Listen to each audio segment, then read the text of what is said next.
Hello and welcome to Talk from Superheroes. Hey everybody, I'm Andrew Ivemy. And I'm Diana McCullum. And you're listening to Talk from Superheroes, where every week we discuss a piece of heroic television or film.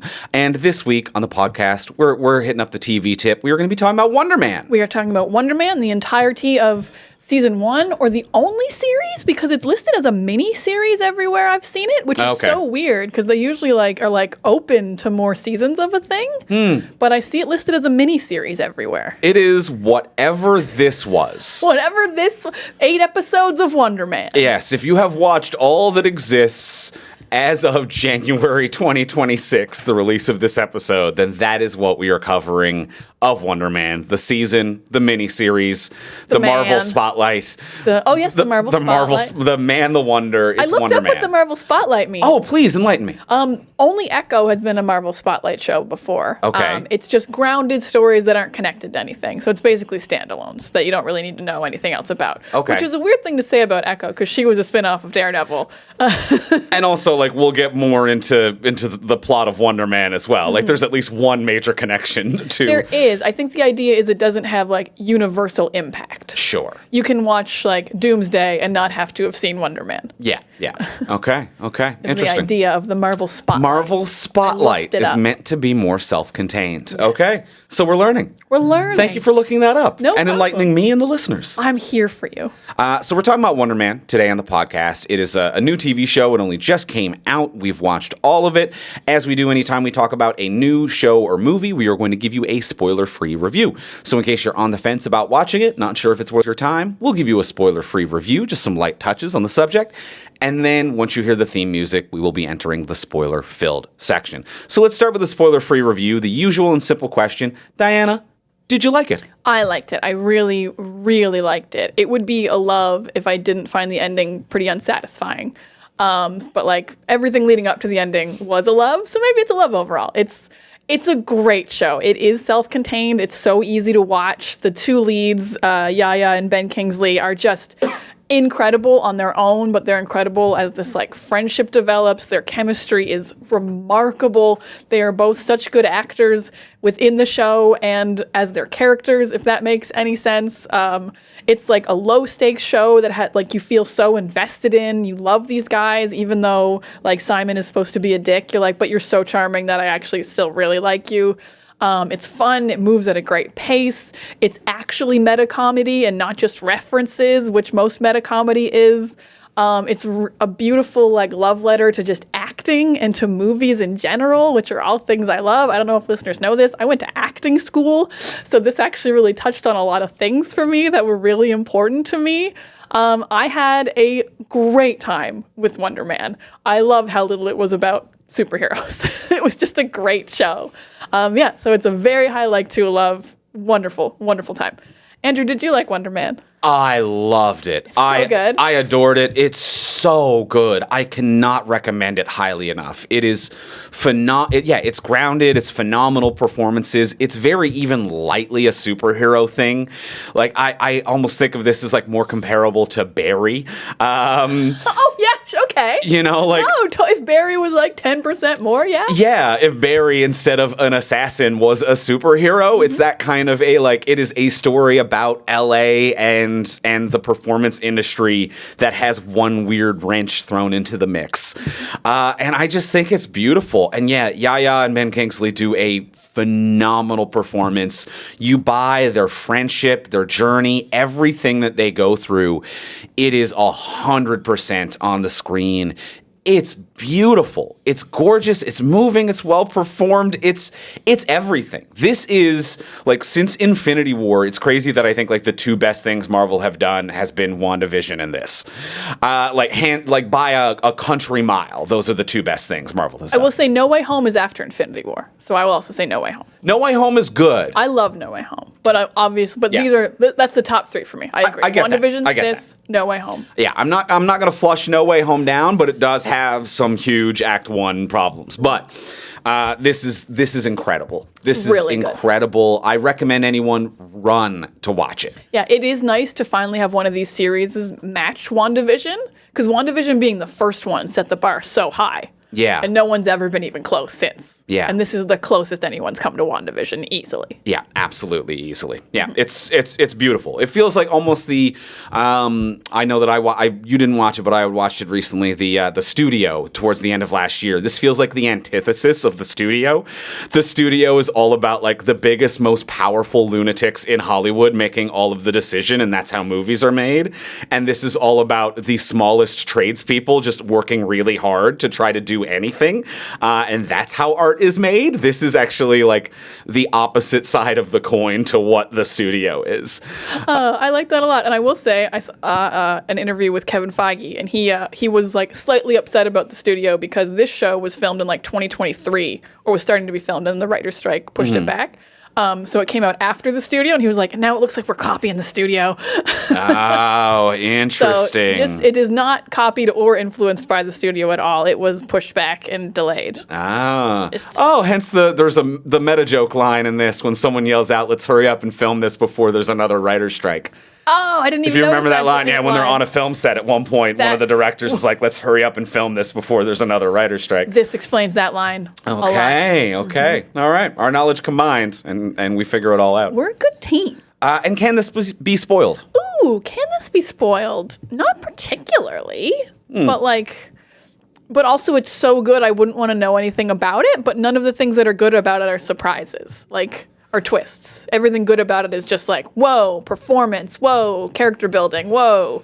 Yeah. Like, I would recommend, I would say that it can be spoiled slightly because I think while there is not kind of big overarching comic book villainy twists in this, I think that the emotional journey and the turns along the way are actually really important here and mean quite a lot. And I think actually kind of going in fresh and just seeing it as these characters is really moving. And I would recommend someone go in fresh, but I don't think there's anything fully load bearing in terms of spoilers here. I can get behind that. Yeah, I think every character turn is kind of like, it's coming, but like the performances are what do it. So I thought, fair. so I'm more can't be spoiled. No, fair enough. Can't spoil a performance. Well, let's try anyway. Let's go into the spoiler-filled section. Let's talk more about Wonder Man.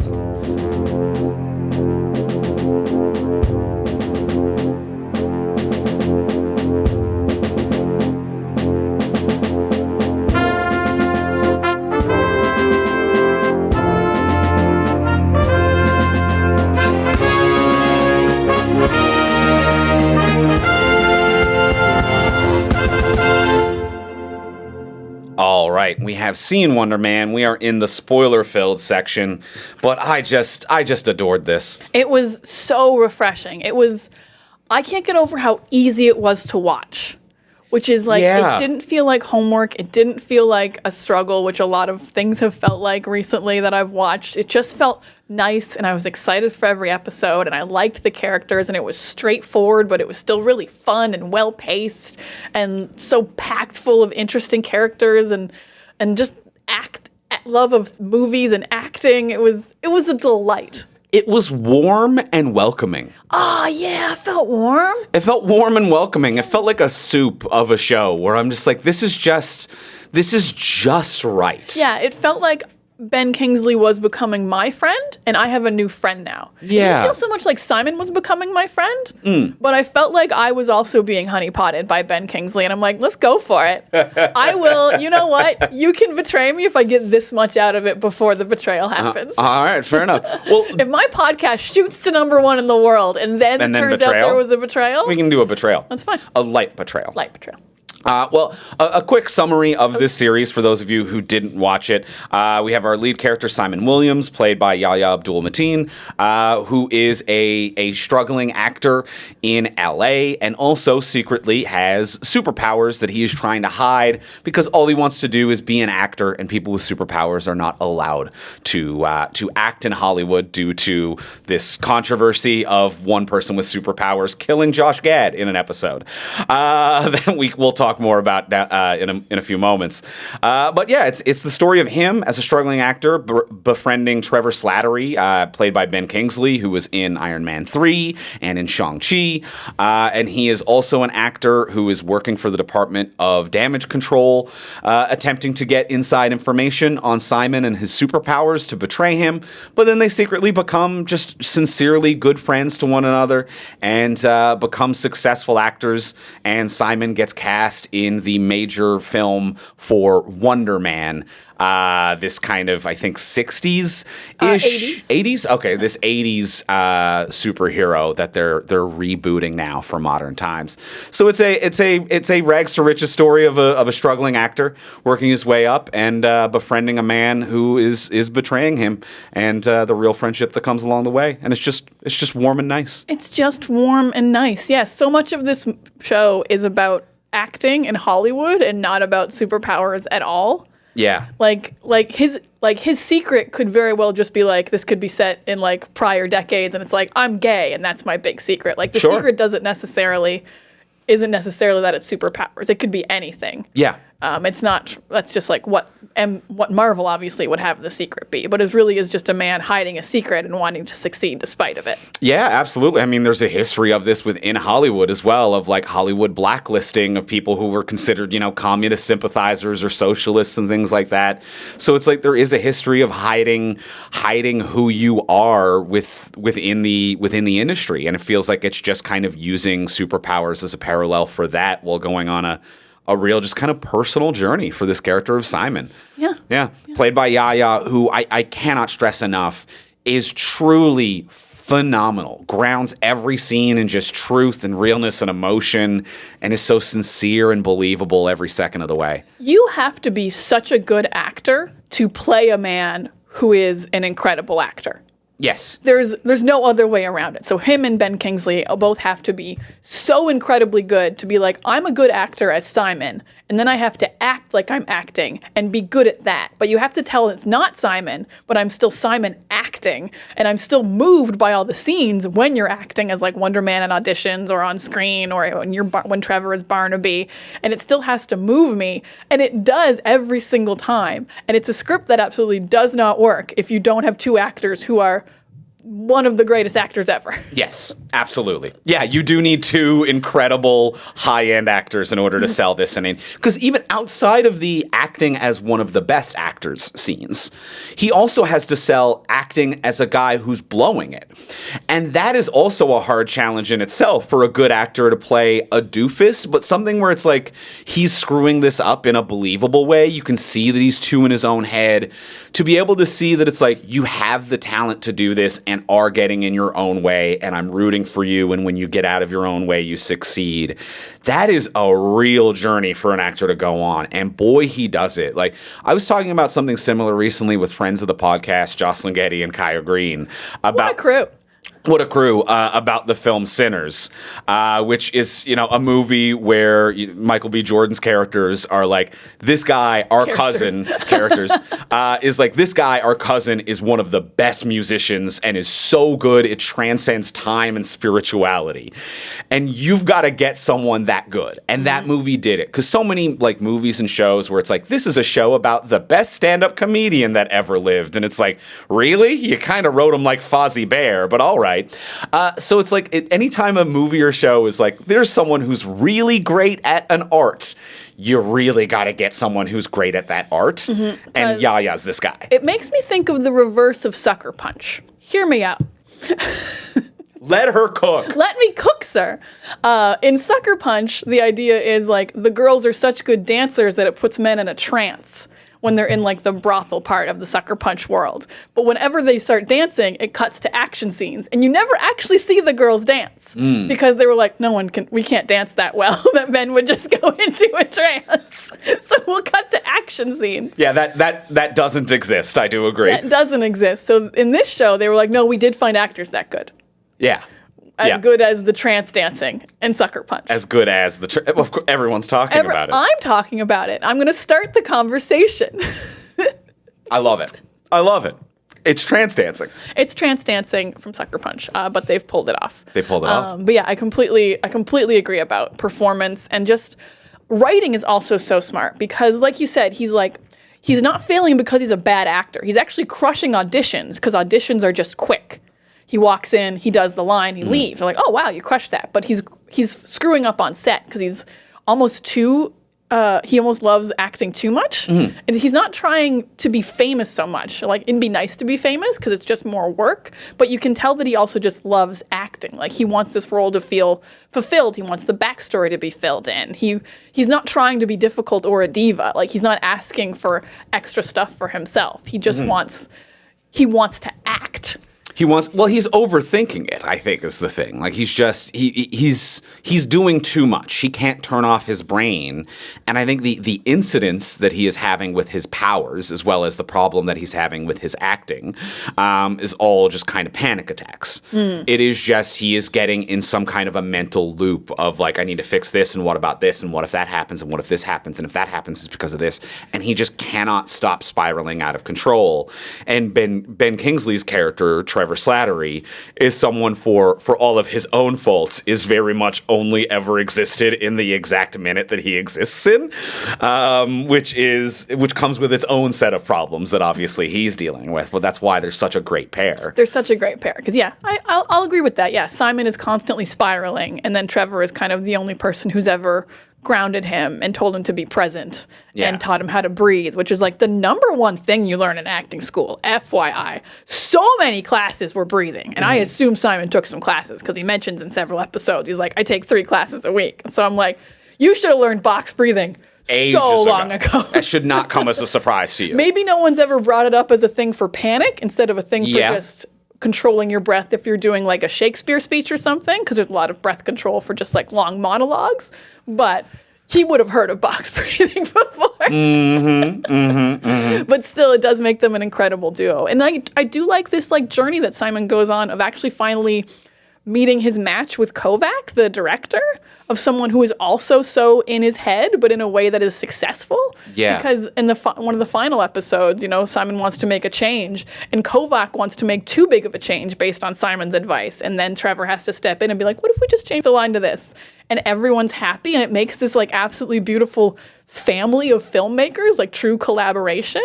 Yeah. And like I feel like that's actually succeeding at his dream, not getting the role, but like collaborating with people at the same level as him. Yeah. Everyone's eccentric in ways that complement one another, and that's how art gets made. Yes, that's how great art gets made. That's how great art gets made. Yeah, everyone's right. Everyone's right, and I really want to watch this Wonder Man movie. Yeah. Like, if everyone's actually trying and worried about the plot and discussing individual lines and there's themes of redemption, I'm like, I feel like this movie probably slaps. Yeah. And I do want to watch it. Yeah. Everyone's right, but too much of them makes them wrong. And that's just kind of the way everyone works. Reined in a little. Yeah. Not completely reined in, but, you can't just have complete control in art if it's a collaborative art form like a movie, if it's like a book or a painting. Right. And I think that that's part of like the journey of all of these characters and the story of like making art as well, where it's just everyone in this movie, when by themselves, are inherently lonely and not good at this and making all the wrong decisions. And it is when they come together that they balance themselves out and find community and family and have healthier relationships with people, where it's just like, like to be like this idea where it's like, this is an inherently lonely practice until you're doing it. Until you're doing it. Once you find the right thing, then it's not lonely anymore. Yeah, once you actually are on set or you find the right scene partner or the right community. Yeah, it's not lonely at all. Yeah. It's so fulfilling. Yeah, it's beautiful. It's a beautiful story. Yeah, so my favorite moments of my life have been like doing plays and like feeling that sense of community, because you like do the same show over and over again. Yeah, which is probably the length of time it takes to make a movie. So probably a similar vibe. And I think that there's some true stuff said by multiple people. Like, everyone's right. Everyone is right in this movie, in the show, in a different way as well. His agent, Simon's agent, Janelle, at one point is talking to him where he's just like, he's having that meeting with her that he barged in on, and she's berating him, rightly so. And he's like, I am one of the most talented actors. And she's like, there's a lot of talented actors here. most of them aren't a pain in the ass, and those are the people who are going to get work. Like, everyone is just dropping pure truth to one another in every regard, and I adore that. That line, yeah, just like everyone's talented, and some people are easy to work with. To be like, oh yeah, get your shit together, man. Yeah, get your shit together, Simon. You're very, very good, but you're not that special. Yeah. There's 9 other special people lined up at the door. Yeah, and I just I love the love of acting instead of the love of fame in this. Like the fact that these two both just like want to watch Midnight Cowboy, and they're like, movies are special. And seeing Wonder Man with my dad was special. And like people who are quoting Shakespeare to each other aren't people who just are chasing fame. They're people who love literature and art and movies and film and how it happens. And that's just like, I feel like most shows about actors are about fame. And this one is about the love of acting and the love of the art of acting. Yeah. And I think like this like flashback that they go back to of like the day Simon and his dad when he was a kid go to see Wonder Man is so beautiful. Like seeing that moment when someone falls in love with film, like that moment where it's like there's a relationship reason, there was he didn't want to be in school, he loved his dad, not even getting into like what happened with his dad or like what's going on at school. There's so much where it's just like that scene's just about the day that you fall in love with movies. And I love that. I love it so much. I quite liked it. I do feel like there is like pieces missing for me, actually. I do think there's a lot missing that I'm in this show that I do want to know. I do want to know how his dad died. Like, even if it's not interesting, I don't think it's even mentioned in like a throwaway line. I don't think so, no. If it is interesting, I definitely want to know. Like if it was something involving his powers or something. Yeah. Or if he just died of like natural causes or something in recent years. It's not brought up what happened to his dad. I would also really like to know like what about Wonder Man is important to Simon, because like I used to watch a lot of things with my dad growing up. We were TV movie buddies, and like Monty Python and Bugs Bunny are both really important to me, and I watched them with him, and they like impacted my comedy a lot. But we would also watch like Law and Order and Jeopardy, and those don't matter to me. So like I am very curious, like what about Wonder Man?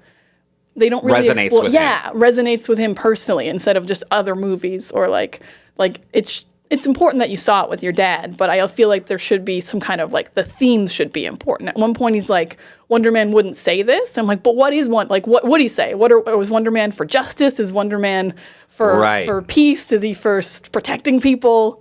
Yeah. So I did want them to delve into a little about like why Wonder Man is important as a character. Like, you know, Captain America is important to me because he always does the right thing and he stands up for the little guy. And even if he's the symbol of what America should be, you know, that's an explanation of why a character is important to you.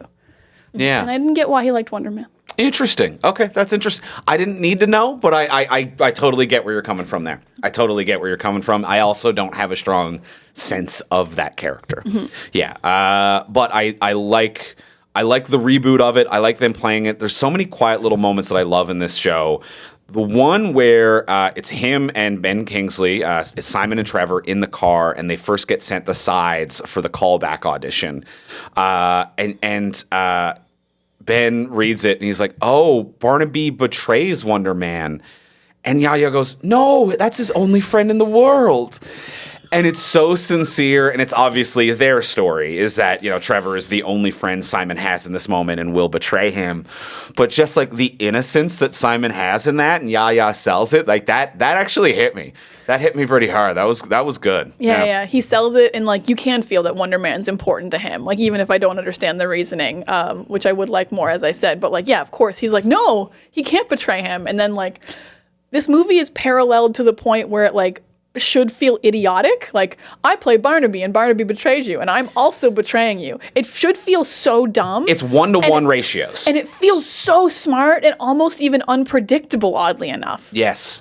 It's crazy how good this show is that manages to like work like obvious tropes into beautiful art. Yeah. It's insane. Yeah. It shouldn't work. It shouldn't work. Shouldn't work. It shouldn't work, but it does. It's just well filmed and well acted. It should feel like watching Scary Movie. Yeah. Not that obvious. Not of a even parody. Scream. Scary. No. You've gone 4 tiers deep. I forgot Scream was a parody. Was also kind of a parody, but it didn't. Yeah. Wow. Yeah, it feels like it should be that obvious and silly. Like, oh, he's playing the character who betrays Wonder Man, and he's Wonder Man, and he's Barnaby, and they both got the roles. And it's like, of course they did, because they're those characters. And it's like, but no, it's such a sincere, beautiful story at the same time. Yeah. And I think it's just also part of the love letter towards film that this is, for it to be like, no, even silly films parallel life. And I think that that's kind of also one thing that this show has to say as well, where it's just like movies like this, where it's just like superhero popcorn fare can still parallel what you're going through and mean a lot to someone and actually represent where you are in life. You know, these movies are deeper than that. Yeah, Trevor has two moments in this that were very moving for me, of just like him trying to like get through to Simon about individual things. The first one was about how important acting is, and he said it was because you're sharing your joy and your grief and your ups and downs with the audience, and it makes the audience feel less alone. And that was, I feel like we say things like representation matters, but we don't say things like you feel less alone. And that's a different emotion that just resonated in me when he said that. And I felt it very much in my soul of like, oh, that is why I like movies and TV shows and pop culture and just finding characters that I fall in love with. It does make me feel less alone. I don't think I ever would have described it that way. They keep you company. They keep you company. Yeah. Yeah. And then Trevor has a second speech that I think is so beautiful for a different reason, where Simon's freaking out because he's like worried about hiding his superpowers. And Trevor's like, you're not the thing you're hiding. You're a complete man who has grief and joy and love and heartbreak and ambition. And you have this other thing about you, but that's not who you are. Yeah. And God damn. You're not the thing you're hiding. That was hard. That was a brick through a window. That hits. Yeah, like no wonder, like Simon needed this man, and like, wow, Trevor, you're incredible. Yeah. I don't know if you should be acting or if you should be a therapist. Yeah. Because you are really, or be a writer even, like, because you are really cutting deep into like absolute emotional traumas in a way that just makes you feel nice. Yes. Yeah. And those are the type of lines where I'm like, this and WandaVision are the best things Marvel has done, where it's like, that is like, what is love if not grief? What is grief if not love persevering? Persevering. That's exactly up there with what is grief if not love persevering. The type of shit you hear it and you're like, what play is that from? And it's not actually, you wrote it clean for this. You know, to be like, yeah, you are not the thing you are hiding. It's just like, oh, damn, man. God damn. And obviously, like, Ben Kingsley is just giving. He's just giving and giving it as well. Like, Yahya is owning this performance. We've given him his flowers. But Ben Kingsley, this is one of the wildest characters to bring back to Earth. Do you understand? Like, they regrounded him. It's insane. It is insane. Like, this is Babe Ruth walking up to the plate and pointing at the moon. This is calling a shot that is wildly ambitious. To be like, this is a man from the least liked Iron Man movie that was the fake joke villain. This was a prop gag we did in the least liked Iron Man movie that we brought back to be kind of a farcical whackety slappity do in Shang-Chi. And now he's your best friend and you love him. I can't. I can't. I feel like not so much Babe Ruth pointing at the moon, but an astronaut pointing at the Earth. We're going to bring him back down. Yeah. And you're going to care about him, and he's going to feel like a fully fleshed out man. And I do care about him, and I feel like he's real, and I feel like I've been on his journey. And I'm like proud of him for being 13 years sober and for having come so far when he like was like really struggling. And for like just like pulling people up with him and like not walking over anyone to try to succeed, even though he does betray Simon, but not willingly. Yeah. You know, he was pulled in to betray Simon. And it's just this wonderful story, but even just pure acting, like when he drops into the Mandarin. Yeah, I believe it. I'm the Mandarin and I'm going to destroy America. I'm like, holy shit. Everything you do is, I see why you're knighted. I see why you have to fight dragons to be this good an actor, or whatever being knighted means. I see why Joey Pants is jealous of you. Yeah. in certain ways. Yeah, for sure, my man. And to the point where it's like, yeah, when they're putting him and he's when they're arresting him, putting him into the van, and he is the Mandarin. And he's like, Trevor Slattery was the character. And I'm like, I actually believe that I'm not even sure. I'm not even sure. I watched these decisions be made, and I'm still not sure. Is this the end of Primal Fear? Yeah. And I think he doesn't drop it, because in the final episode, when Simon goes to rescue him from the prison, he says a line and be like, "You're a little Simon." And I think he'd been the Mandarin in jail. Like, he'd been continuing his lie. Which is crazy, because he's been in jail for, I would say, probably 2 years at this point, if Hollywood math is the same in Marvel Universe as it is in real life. Because they weren't finished filming Wonder Man when he went to jail. Yeah, it's been a bit. Yeah, the timeline of this... And it's enough time that Simon's figured out his powers, is prepping for a new movie, all this other stuff, or, prepping for a new movie, air quotes. Yeah. Yeah. So, but it's just acting-wise, wow. And I'm gonna give this show credit as well. On top of being just like a warm, heartwarming story that's just kind of sincere and earnest and well performed, it also has more to say than most of the other Marvel shit and a lot of the other stuff that we watch as well. Like, this was a big criticism we dropped about Ironheart, which, like, let's take a small detour, actually. Sure. Where are we going? I had no expectations for this show. The fact that Disney was like, we're going to drop it all at once. Dropping it all at once really gave me the impression that I was like, oh, this is slop. This is slop. It tells me you don't have faith in it. We all thought that, and it got pushed back a year and a half, didn't come out on time. Because that's not Disney's release model. Disney is like, we do like a couple, and then maybe one next week, and then maybe we do a weird thing where Disney all at once was close to, I think Ironheart had like 2 weeks or whatever. It was like 3 episodes and then a day for like 3 days or something. It was a very weird release schedule. But it felt like Disney dumping it into no man's land. And kind of rightfully so. Ironheart wasn't good. It didn't have anything to say. It was just kind of a like, what if money was complicated? We're not going to say money is bad. We don't want anyone to get upset. Money's not bad. Money's just like, money. Anyway, Zoom was the plot to Ironheart. Spoilers for Ironheart. It has nothing to say and no depth. This at least has something to say about the prison industrial complex in America. The fact that, like, flat out the whole reason for the superhero plot to this show, which granted is secondary, I think, to just the emotional friendship and the story and love letter to Hollywood, but the whole superhero premise is that the Department of Damage Control invested a lot of money into a prison, and now they need to get their numbers up to fill it to justify the money that they've spent on prisons. So they need to fabricate arrests. And they just say that. They don't fuck around and dance around it. They're just like, yeah, no, we're a country that invested money in prisons, and now we're in the prison business. And we would love to put this black man in prison. If we don't have customers, we can't justify our prison business. Is legitimately what the show says. Mm-hmm.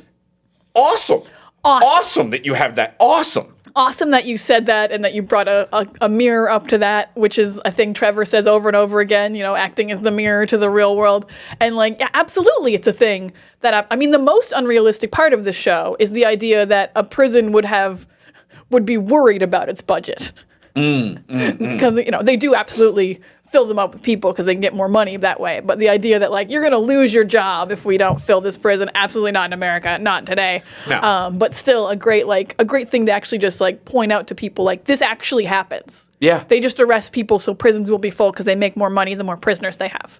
And the fact that when they arrest the wrong person, and it's clear that the Mandarin is covering, and they know that he's covering, and the agent at the end just says, yeah, who cares? A body's a body. They do not care who they've put in prison. They were always planning on sending someone innocent to prison. And that's just it. That's just the end of that. There's no dancing around it. There's no second thing. There's no the cop then is like, but I need to find the cop's like, no, my job was to increase the number of people we put in prison. And I did that. That's a little weird, but a body's a body. And the fact that they have him say a body's a body, I'm like, this is one of the braver things that Marvel has done, period. Yeah, showing a cop who literally does not care about protecting people.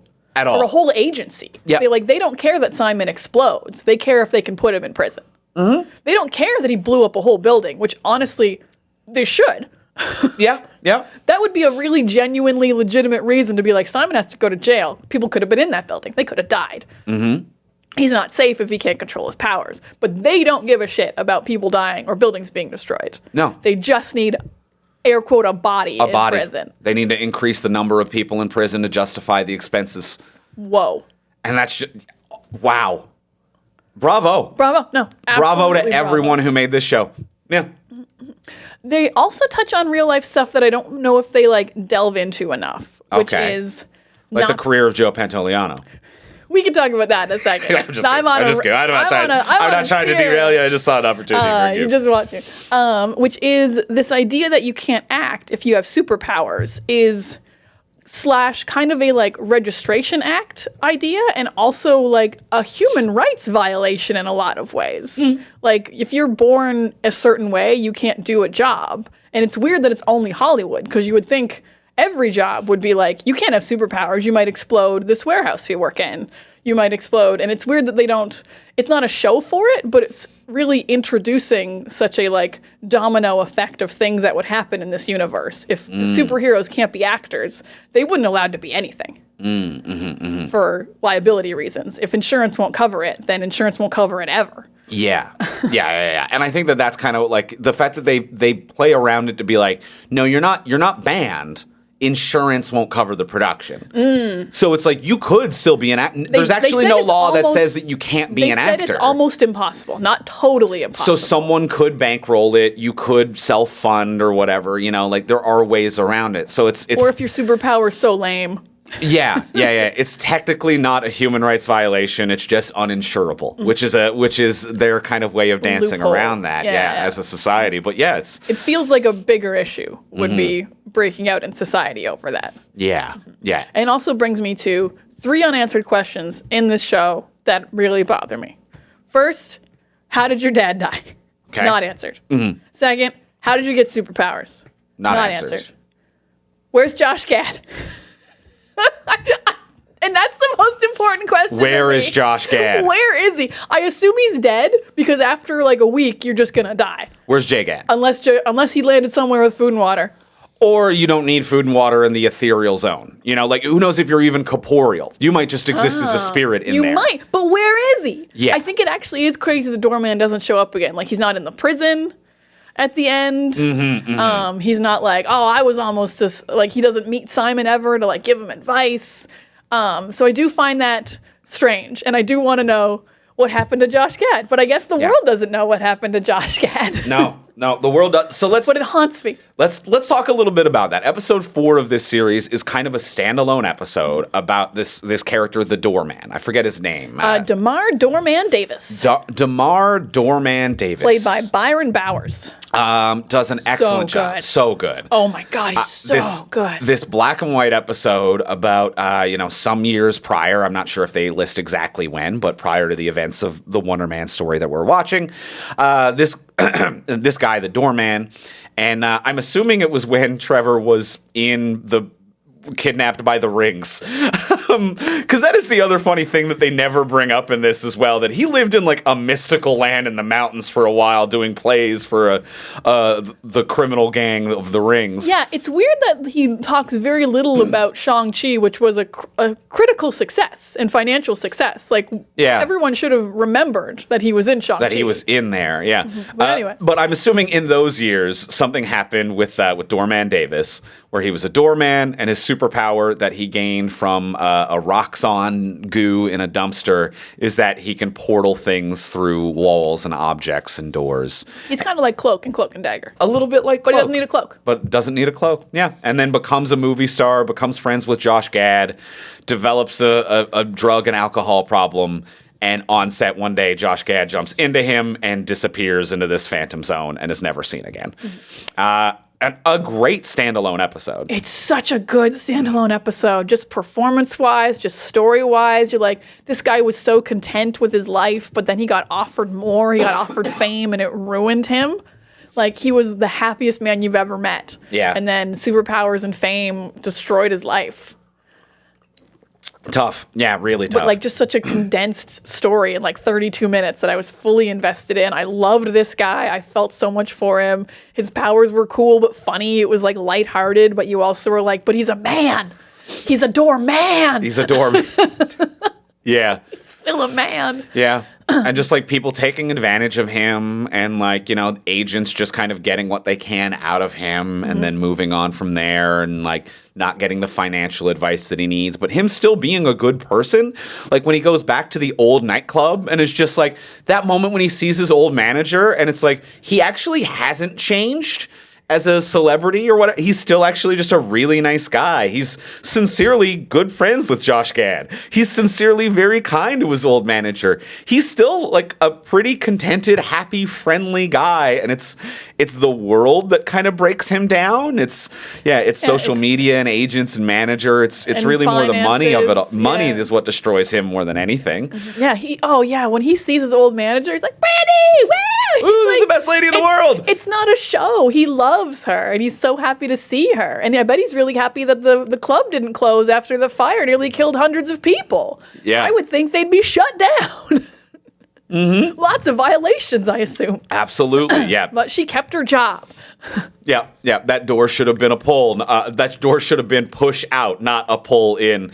That's a fire hazard right there. So yeah. But yeah, just a wonderful sweet and episode. sincere. Yeah, and he does a great performance of this character as well. Yeah, but what happened to Josh? But What happened to Josh and Gad? I do find it J-Gad. surprising because they said it so recently, like after Frozen came out. I don't know when Frozen came out. Sure. But it's a post-Frozen world is the timeline we It's a can give. post-Frozen world for sure. Is the timeline we can give to Damar's story.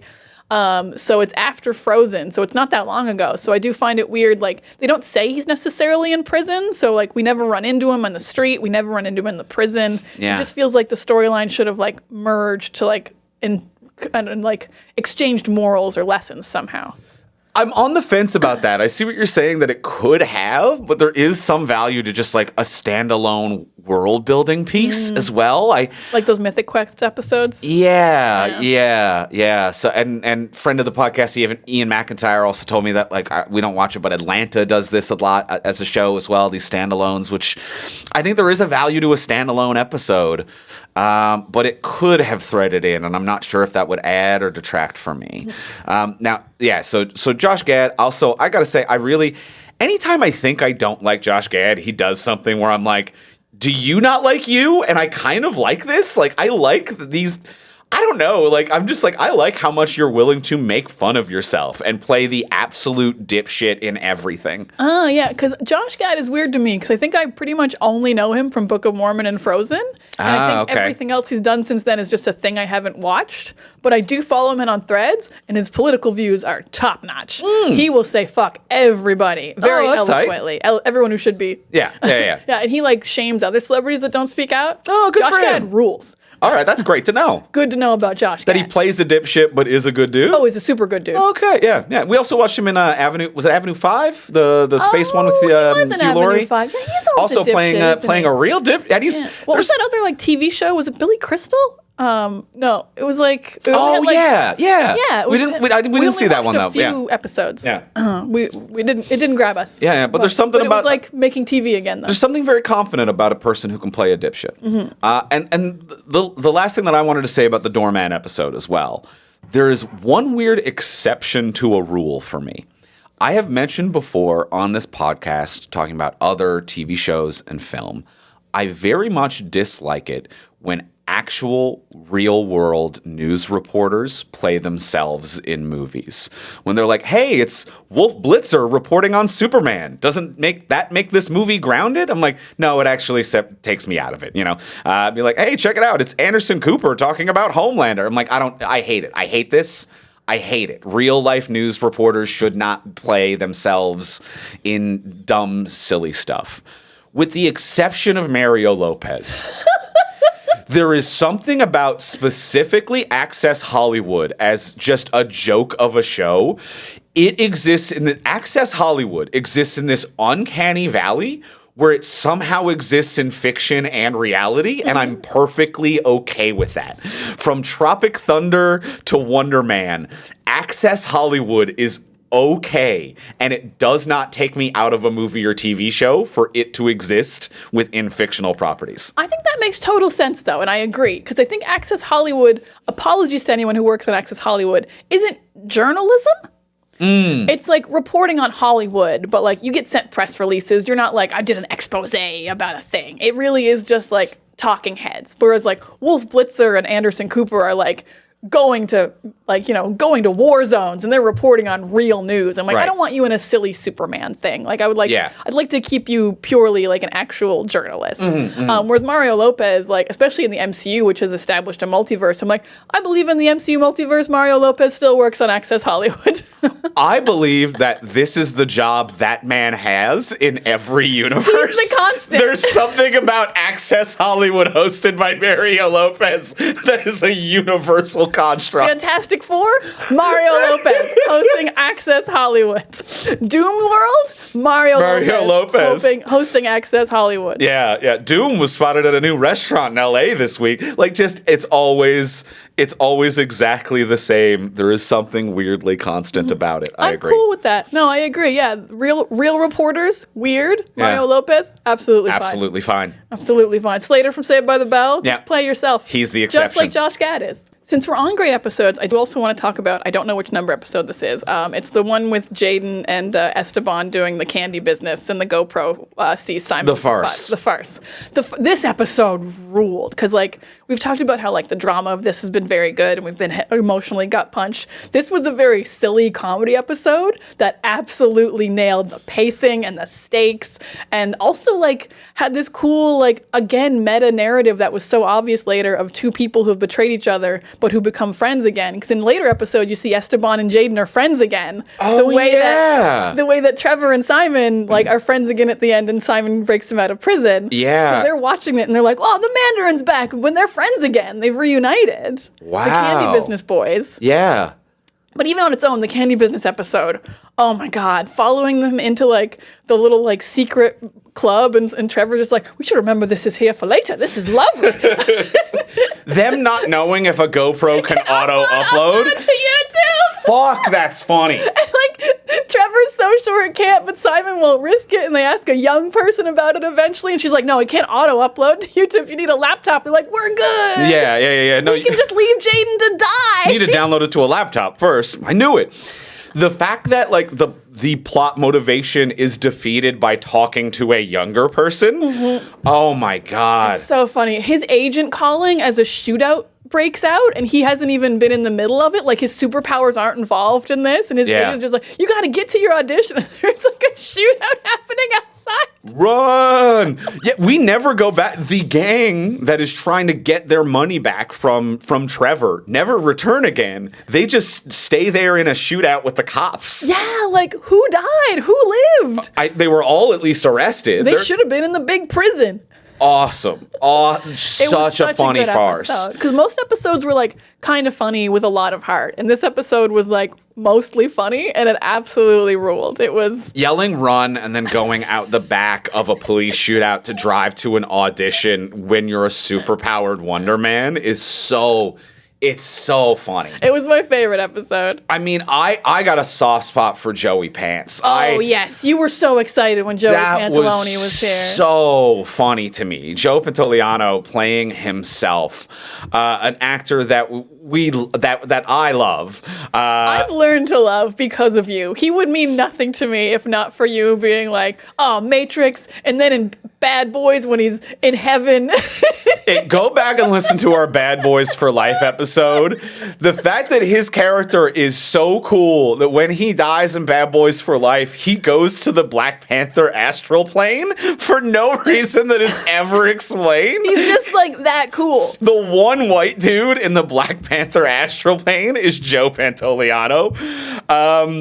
It's just so funny. Him talking about his career, and when he has the line, "If I was British, I'd be knighted by now."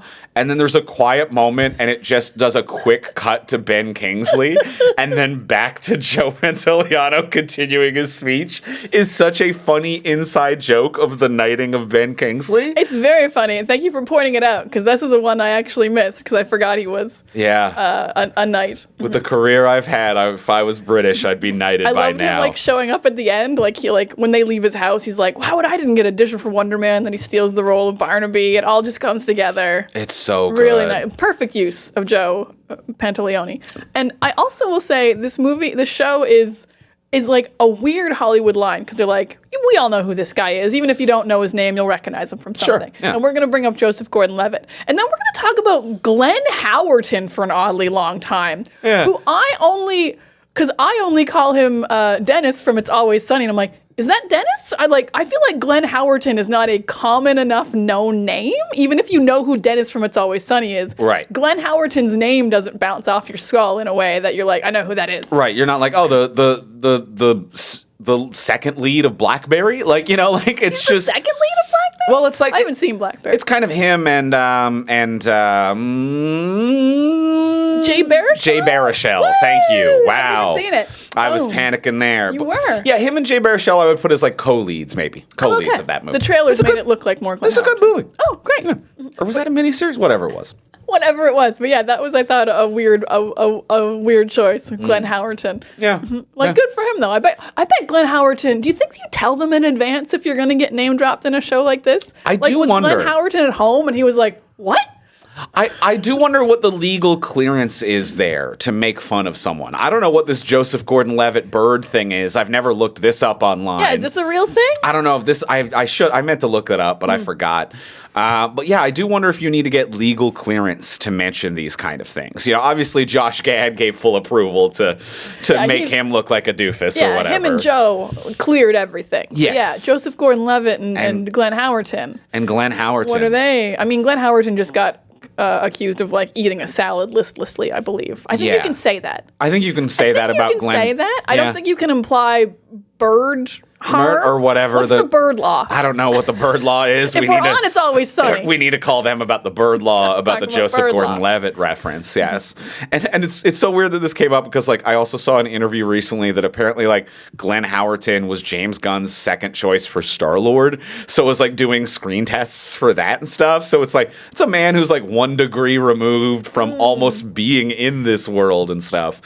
Which, you know, the MCU has also gotten so big as well that any actor of note, I'm sure, is auditioned for it. One step removed from something. I mean, even Yahya is like, this is his third superhero role. Yeah. Because he was Black Manta and he was Dr. Manhattan already. Yes. So like, they're just like, this guy slaps, put him in every universe. Yeah, and he auditioned for M'Baku apparently as well. I mean, I'm actually glad he didn't get that because that's too small a role for him. Yeah. I'm like, then he couldn't have a bigger role. It worked out for everybody. I mean, you know Duke's what I mean? also great as M'Baku. Yeah, I'm sure Joseph Gordon-Levitt has auditioned for something at some he point must as well. have. There's no way. There's no way he did. There's no way he didn't. He's also in the Dark Knight.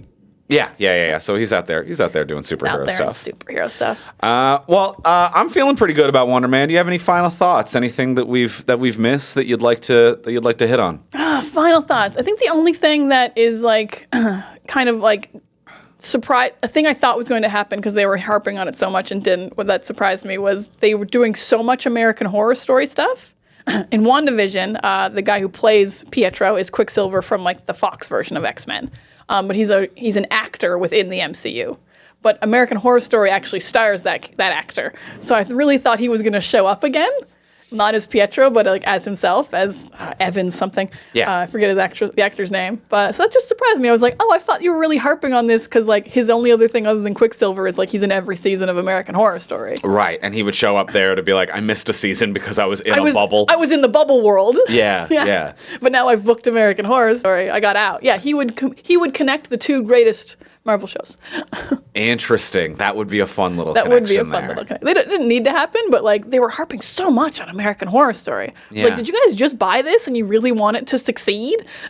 Like Disney, when did you purchase American Horror Story? Well, there is something about this show as well that feels so and I know it's now all the same, mega corporation because of, the corporate homogeny of Hollywood, but this doesn't feel like a Disney show. This feels like an FX series to me. It does feel like it. No, I agree. This feels closer to Legion than it does to Hawkeye.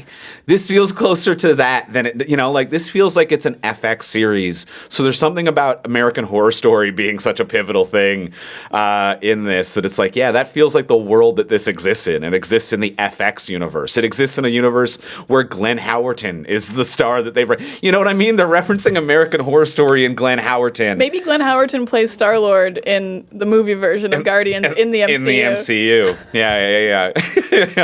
Like how Matt Damon is Thor Loki. or is Loki. Yeah. Exactly like that. Yep. Well, let's go in for the close. Let's ask the final question of what would you change? So now that we have discussed everything we've discussed, what would you change about this if you could change anything? Before we do ask the final question, we'll remind you, as we do every week, please take a moment, rate, review, and subscribe on Apple Podcasts, Spotify, Podcast Addict, or wherever you get these podcasts. YouTube as well. You can leave a little like and subscribe there. It helps us out, helps us move up the charts, find new listeners. It means a lot to us. We love reading your comments as well. They're all very sweet and kind. You're just wonderful people. So please engage with us in any way you can. It helps us find new listeners. We really like you guys, and we like to hear from you, and it would help us out a lot if you would leave a 5-star review, and if you leave a comment, we'll just read it and maybe reply and be like, haha. Gotcha. Or we'll interact. Yeah. And that's a free way to support the show. If you do want to support the show monetarily, you can do that over on our Patreon page. With Patreon, you can subscribe at whatever level is in your budget. If you want to kick in $1, those add up a lot and help keep this network running. At the $3 level, you can also get these episodes early and ad-free. So usually that means that you can be listening to them before the weekend, and you can listen to them with 0 of those auto placement ads that you hear. If you find those annoying, you can get rid of them for $3. That's not a lot. Get out of here. Get out of here. And early. And for $10, you can get those benefits, plus you'll also get an extra episode of the podcast every single month. This month, we'll be continuing our love of Yaya, and we're going to be talking about Candyman as our Patreon bonus this month. Candyman, also directed by Nia DaCosta, who did 28 Years Later, So The Bone Temple. We really nailed it. We really nailed it. So we did 28 Years Later, The Bone Temple. We've done Wonder Man, and now we're combining the two into a Candyman, The Bone Temple. Candyman, The Bone Temple. The Candy Temple? We'll talk about Candyman on the Patreon. We'll workshop it. We'll workshop it and figure it out. But that'll be up later this month. Check out all the options over at patreon.com/fromsuperheroes. That is patreon.com/fromsuperheroes. And now let's go in for the close. Let's ask the final question. Now that we've discussed everything we've discussed, Diana, what would you change about this if you could change anything?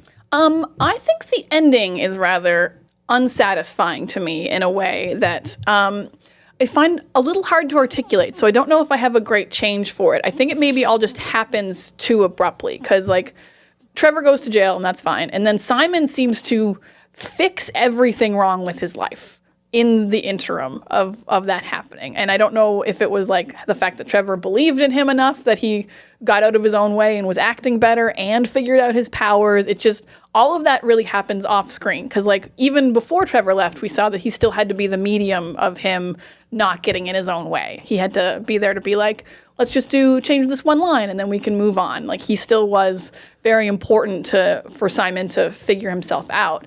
And just Simon's life becoming great when he gets arrested just doesn't feel right. It feels like he wouldn't have necessarily failed, but he shouldn't have succeeded this much. Of like, my powers are completely under control now and I can act no problem and I'm completely out of my head and everyone loves me. And I'm like, this was too much off screen that happened. And I don't really know what the change is, to be honest. If I needed him to show more of that, to still like clearly be missing Trevor, or if I needed to see him still struggling with his powers, or like explain how it happened, kind of like Hulk-wise, where he's like, I learned meditation and I went out into the Arctic. So that just like bothered me, and it shouldn't be my change because I don't really have the change. My actual change is I want answers to the questions of how he got his powers and how his dad died.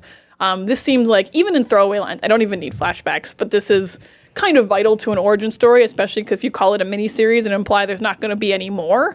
I do want everything kind of filled in this way. Like, I know your powers are ionic, and that only describes my hair straightener, as far as I'm aware. It's also ionic.